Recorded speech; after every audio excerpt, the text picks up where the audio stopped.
কেন গত রাত্রিরে খবর পেয়েছেন আমাদের অবজারভারকে মেরে দিত প্রাণে। চারিদিকে যেভাবে আমাদের ছেলেরা রাস্তায় নেমে গিয়েছে, প্রাণে মারতে পারেনি এবং বলেছে কি অ্যাডভোকেট বলে তোকে ছেড়ে দিলাম। তাহলে আপনি কেন আমার উপর অত্যাচার?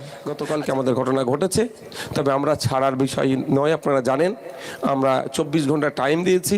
যদি না পদক্ষেপ গ্রহণ করে এরপরে আমরা এসপি অফিসে আমাদের যে পরবর্তী কি পদক্ষেপ আছে সেটাও আপনারা জানাবো, আপনারা একটু নজরে রাখবেন। আচ্ছা, আমাদের বক্তব্য থেকে একটা কোনোদিন শুনেছেন সাম্প্রদায়িক শব্দ বেরিয়েছে?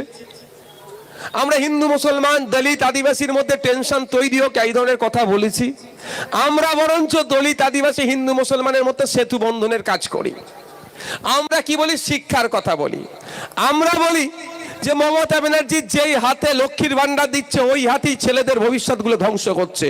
তার প্রমাণ হিসাবে আপনাদের এলাকার যে হাই স্কুল আছে, যে প্রাইমারি স্কুল আছে, গিয়ে দেখে আসুন। ছাত্রছাত্রীর সংখ্যা আর শিক্ষকের সংখ্যা দেখলে বুঝতে পারবেন কিভাবে আপনার ছেলেগুলোর ভবিষ্যৎ নষ্ট করে দিচ্ছে। আমাদের দাবি কি? স্কুলে শিক্ষক দিতে হবে। আমাদের দাবি কি? এই চামড়াইলের মানুষ কলকাতার পিজিতে এনআরএস চিত্তরঞ্জনে গিয়ে কেন ট্রিটমেন্ট করবে? জেলার মানুষ জেলাতে বড় হসপিটাল তৈরি করতে হবে। আমাদের দাবি কি? মুর্শিদাবাদ, মালদা, দিনাজপুর, পুরুলিয়ার মানুষ কেন কলকাতায় এসে সরকারি ট্রিটমেন্ট নেবে? পুরুলিয়াতে, মালদা, মুর্শিদাবাদ, দিনাজপুরে, বাঁকুড়াতে আরজি কর তৈরি করতে হবে। এটা আমাদের দাবি। এই জন্যই আমাদের উপরে চাপ দেওয়া হচ্ছে। আমাদের দাবি কি? যে দলিত আদিবাসী মুসলমান পিছড়ে বর্গের সমাজকে উচ্চ শিক্ষায় শিক্ষিত করতে হবে। ওই জন্য আমাদের উপরে চাপ দিচ্ছে। আমাদের কি দাবি? আমরা তো বলছি না আমাকে অমুক চেয়ার দাও, বরঞ্চ চেয়ারের অফার আছে সেইগুলোকে আমি সরিয়ে দিচ্ছি। চেয়ারের তো অফার আছে আমার কাছে, কিন্তু আমি সেটাকে দূরে সরাচ্ছি, কারণ আমি একা চেয়ারে বসে কিচ্ছু লাভ হবে না। সমাজ যেদিন সঠিকভাবে চেয়ারে বসা শিখে যাবে, নওশাদ সেই দিন আসল চেয়ারে বসারই সমান সম্মান পেয়ে যাবে। আমি চাই আমার সমাজকে চেয়ারে বসাতে, আমার সমাজকে দলিত, আদিবাসী, হিন্দু, মুসলমান, মতুয়া, নমশূদ্র, আদিবাসী, মাহাতো, কুর্মী, আমার সমাজ পিছড়ে বর্গের মানুষ তারা। আমিও পিছড়ে বর্গের সমাজ থেকে উঠে এসেছি। তা আমি আমার সমাজকে চেয়ারে বসাতে চাইছি, আমি একা চেয়ারে বসার জন্য নয়। ওই চেয়ারে দাম দিতে পারবো না। সিদ্দিকুল্লাহ চৌধুরী সাহেব চেয়ারে দাম দিতে পারছে? উনি একা বসে গিয়েছেন। তো উনি যদি সমাজকে বসাতো আজকে উনি চেয়ারের দামটা পেতেন। তাই আমাদের লক্ষ্যটা কি? এই আমাদের সঠিক আমার কথা বলি আমাদের উপরে এত প্রেশার, আমাদের আটকানো, ধমকানো, চমকানো হচ্ছে। তারা মারও খায়, জুলুম হয়, ঘরও ভাঙে, কেশও খায়, দাও তো করে মেশে। এই লাইন ছেড়ে দিয়ে আমি যদি পেলেন বাবারা বাবারা বাবারা করি, তাহলে তো সবাই মিশবে। তাহলে বলার কি দরকার? আল্লাহকে ভয় করো, আল্লাহকে ভয় করো। বলো হে উম্মতে মুহাম্মাদি, মন দিয়ে শোনো। আল্লাহ নবী মুসলিম শরীফের হাদিস, অন্যায় দেখলে হাত দিয়ে রোখো।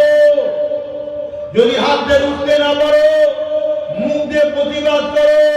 যদি মুখ দিয়ে প্রতিবাদ করতে না পারো, অন্তর থেকে ঘৃণা করে দূরে সরে যাও। একটা গরিব মানুষ যদি দুর্বল হয়, সে নাই ঘৃণা করে দূরে সরে গেল।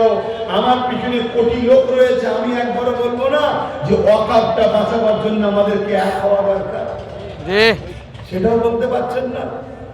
তাহলে জানতে হবে দাল মেকুচ।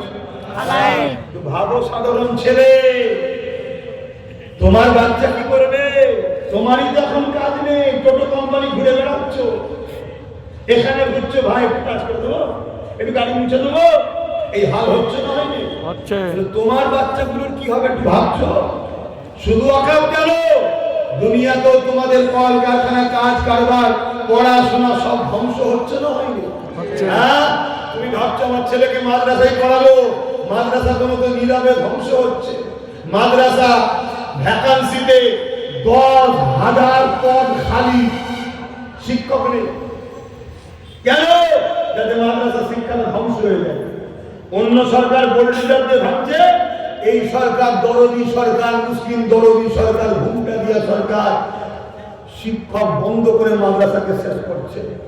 আর যখন হানের মাদ্রাসা শিক্ষক শিক্ষিকারা বললো বাচ্চাদেরকে মিড ডে মিল দাও, তখন তখন সরকার বলছে কুকুরের বাচ্চাকে মিড ডে মিল দেবো, তো মাদ্রাসার বাচ্চাদের মিড ডে মিল দেবো না। যখন আন্দোলন করতে গেছে আমার গুণাদের পেটে লাঠি মারছে পুলিশ দিয়ে। এই হায় বদুয়া আমাদের লাগবে না? শুধু কি ওবিসিটা কি, ওবিসিটা কি জানো? ওবিসি যদি শেষ হয়ে যায়, এ মুসলমানের ছেলে যাদের জন্য লড়াই করে বুথের মেম্বার হচ্ছিল, শুধু বুথটাতে কমসে কম আছি তো আমি, ওই বুথও আর দাঁড়াতে পারবে না ওবিসি চলে গেলে। এ পর্যন্ত নাকি এই বুথে যে দাঁড়ায় না পঞ্চায়েত ভোটে বুথ মেম্বার, ওবিসি যদি শেষ হয়ে যায় কোনো মুসলমান বুথ মেম্বারও হতে পারবে না। তোমাদের হুঁশি নাই মাথায়? তাহলে বড় কোথায় শেষ করছে?